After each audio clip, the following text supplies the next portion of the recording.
কাল কিয়ামতের দিনটা বড় ভয়ঙ্কর হবে, এত ভয়ঙ্কর বন্ধু। আমার নবী বলেছেন উলঙ্গ অবস্থায় মানুষগুলো হাসুরের ময়দানে একত্রিত হবে রে।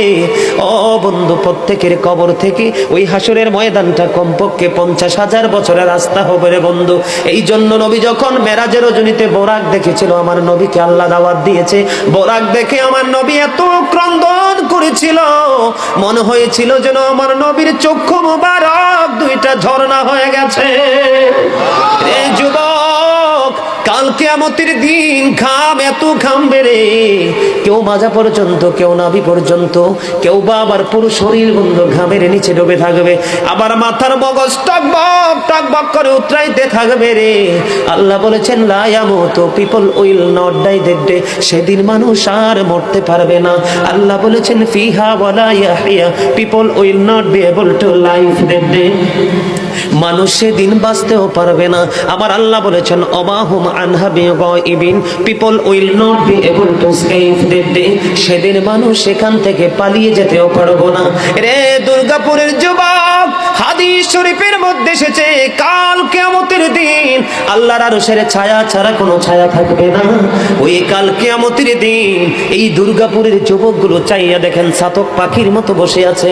আমার কাছে এত সুন্দর লাগে রে যুবক, আমার হৃদয়টা ঠান্ডা হয়ে গেছে, কলিজা ছুঁয়ে গেছে তোমাদের উপস্থিতি এবং মনোযোগ।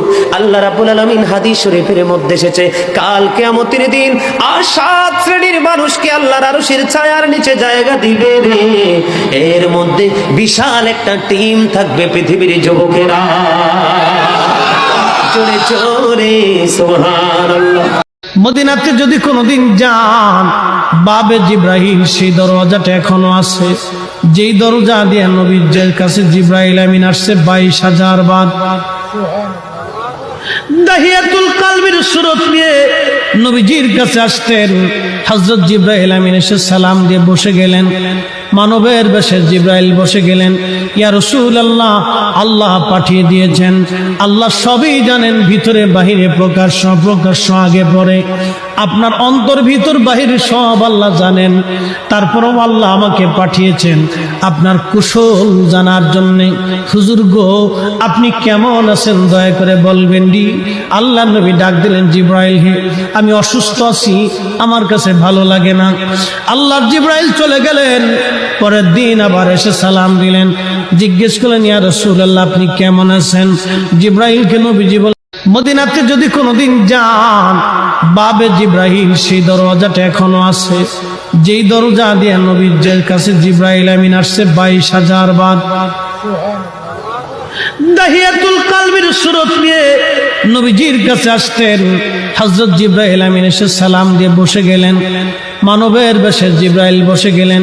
ইয়া রাসূলুল্লাহ, আল্লাহ পাঠিয়ে দিয়েছেন, আল্লাহ সবই জানেন, ভিতরে বাহিরে প্রকাশ্য অপ্রকাশ্য আগে পরে, আপনার অন্তর ভিতর বাহিরে সব আল্লাহ জানেন। তারপরও আল্লাহ আমাকে পাঠিয়েছেন আপনার কুশল জানার জন্যে। হুজুর গো, আপনি কেমন আছেন দয়া করে বলবেন ডি। আল্লাহ নবী ডাক দিলেন, জিব্রাইল হে, আমি অসুস্থ আছি, আমার কাছে ভালো লাগে না। আল্লাহর জিব্রাইল চলে গেলেন। পরের দিন আবার এসে সালাম দিলেন, জিজ্ঞেস করলেন ইয়া রাসূলুল্লাহ আপনি কেমন আছেন। জিব্রাইলকে নবীজি